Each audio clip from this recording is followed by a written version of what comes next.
قصہ ایک عورت کا۔ ابو الحسن سراج رحمۃ اللہ علیہ کہتے ہیں کہ میں ایک مرتبہ حج کو گیا۔ میں طواف کر رہا تھا۔ میری نگاہ ایک ایسی حسین عورت پر پڑی جس کا چہرہ حسن سے چمک رہا تھا۔ میں نے کہا، اللہ، ایسی حسین عورت میں نے آج تک نہیں دیکھی۔ اس کے چہرے کی ساری رونق اس وجہ سے ہے کہ اس کو کبھی کوئی رنج و غم نہیں پہنچا۔ اس نے میری یہ بات سن لی، کہنے لگی، تم نے یہ کیا کہا؟ واللہ میں غموں میں جکڑی ہوئی ہوں اور میرا دل فکروں سے اور آفتوں سے زخمی ہے، اور کوئی بھی میرے غموں میں میرا شریک نہیں رہا۔ میں نے پوچھا، کیا ہوا؟ کہنے لگی کہ میرے خاوند نے قربانی کی، ایک بکری ذبح کی۔ میرے 2 چھوٹے بچے کھیل رہے تھے، ایک بچہ دودھ پیتا میری گود میں تھا۔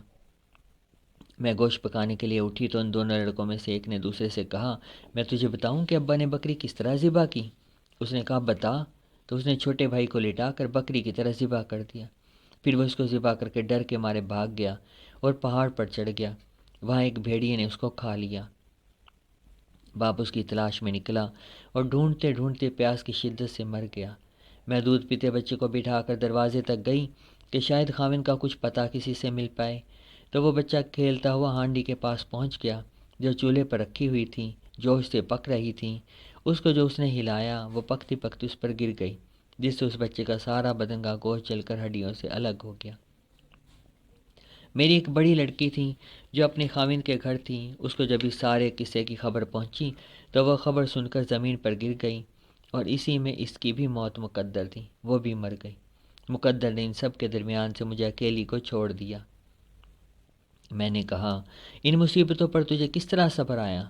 وہ کہنے لگی کہ جو شخص صبر اور بے صبری میں الگ الگ غور کرے گا وہ ان کے درمیان بہت بونے بعید پائے گا۔ صبر کا انجام محمود ہے اور بے صبری پر کوئی اجر نہیں ملتا۔ پھر اس نے 3 شعر پڑھے اور چل دی، جن کا ترجمہ یہ ہے کہ میں نے صبر کیا اسی لیے کہ صبر بہترین اعتماد کی چیز ہے، اور اگر بے صبری سے مجھے کوئی فائدہ پہنچ سکتا تو کرتی۔ میں نے ایسی مصیبتوں پر صبر کیا کہ اگر وہ مصیبتیں سخت پہاڑوں پر پڑتیں تو وہ پہاڑ بھی ٹکڑے ٹکڑے ہو جاتے۔ میں نے اپنے آنسوؤں پر قدرت پائی، بس ان کو نکلنے سے روک دیا۔ اب وہ آنسو اندر ہی اندر میرے دل پر گر رہے ہیں۔